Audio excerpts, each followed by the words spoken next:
Hello，大家好啊！歡迎收睇我嘅 channel。呢條片呢，就係關於我喺深圳買房系列嘅第3條片啦，係關於香港身份喺深圳買房需要準備咩資料嘅。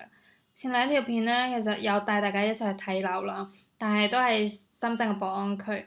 其實我仲睇有幾套南山區嘅樓㗎，但係都冇影入。主要係因為我睇嘅都係二手樓咯，係。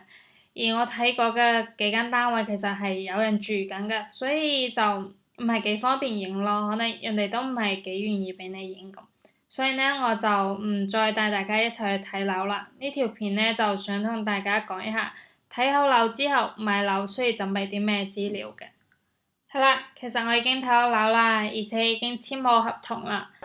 唉，非常之開心，因為呢個係我人生中第一間嘅小蝸居。都係同你哋講下買房需要準備啲咩資料啦。香港户口在這邊買有什麼要求嗎？香港户口嗎？對。香港户口是這樣，它有那個工作證明。工作證明。然後那個叫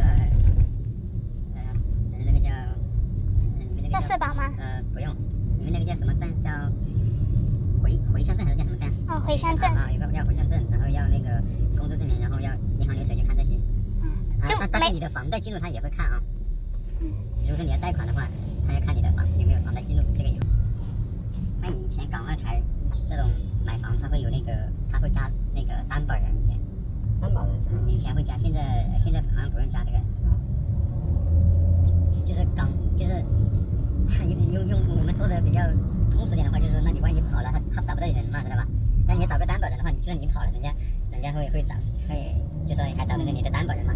就找大陸的擔保人嘛，就是以前因為有這種情況發生，所以那個時候銀行貸款它會加擔保人，現在可以了，現在我看是7月份左右，有個香港人買來，他也還可以，他就後面沒加擔保人。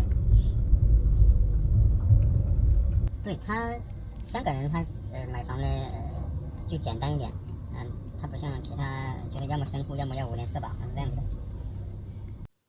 其實呢，我喺睇樓嗰時呢，就同我中介經紀了解清楚啦。香港戶口喺深圳買房需要咩資料？其實可以喺確保我可以搞到呢啲資料之後，我先約業主簽約㗎。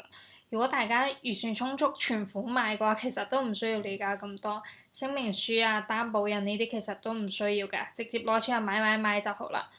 我而家呢，就同大家講下買房做貸款需要準備嘅資料啦。第一個身份證同回鄉證呢啲基本嘅身份證明文件呢，就係必須㗎啦。第二個就係律師事務所開具嘅家庭成員與婚姻聲明書。呢個聲明書有咩用呢？其實就係用嚟減稅嘅，因為我哋嘅首付款裡面呢，除咗需要交30%嘅首期之外呢，仲需要交一個契稅。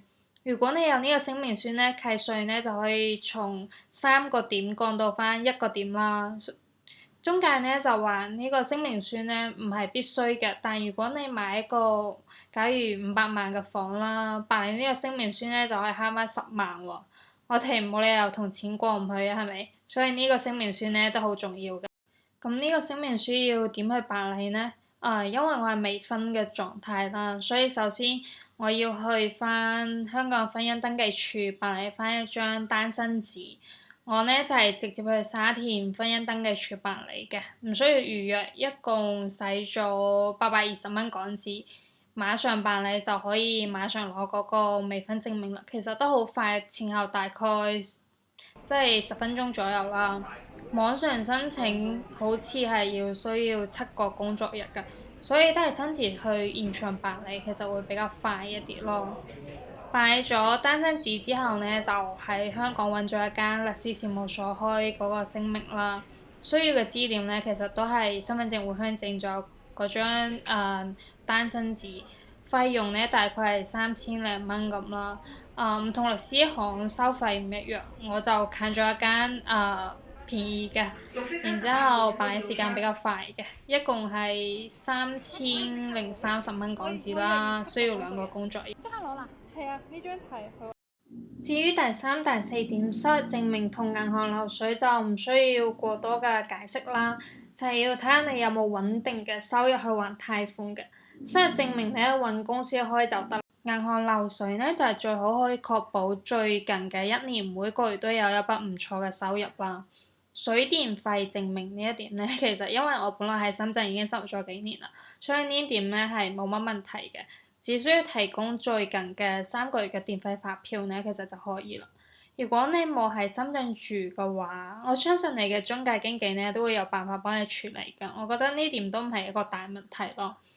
至於最後一點擔保人，其實中介經紀一開始係話有啲銀行貸款咧係唔需要呢個擔保人嘅，但後來我去簽約之後呢，去做嗰個貸款啦，都係叫我提供咗相關擔保人嘅資料。